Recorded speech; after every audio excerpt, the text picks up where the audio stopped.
David sa Carpo. So, anong nangyari sa'yo? Inuwa po nila ako sa van.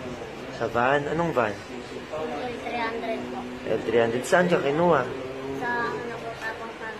Sa Palay. Yun nga sa Bulacan? Sa Bulacan, okay. Tapos, Nila ako. Natulog ako mag-isa.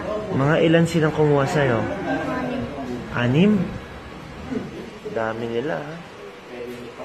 Anong nararamdaman mo ngayon? Wala? Okay ka lang? Pwede ko bang makita kung ano yung ginawa nila sa'yo? Okay lang? Sige, ha? Gano'n nakatagal yan? Nako, Yes po po. may mga nanana. Mga infected na siya. Infected.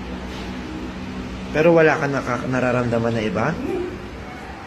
Pero alam mo kung saan ka nakatira. Kung ipapahatid kita ngayon at ipapahatid ka sa Sapang Palay, alam mo kung saan. So, ipapahatid kita, ha? Okay? Sige.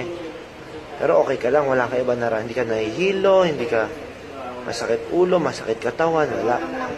Ha? Nagugutom? Gusto mo kumain? Gusto mo chicken? Sige. Kaya mo ito ng manok. Sa taas, yan yun ng pagkain. Tubig. Gusto mo tubig? Soft drinks. Tubig? O, papabilan na lang kita ng tubig. Yung pera na ibinigay siya, itago mo na lang, ha? Sige. Tapos ipapahatid na kita, ha?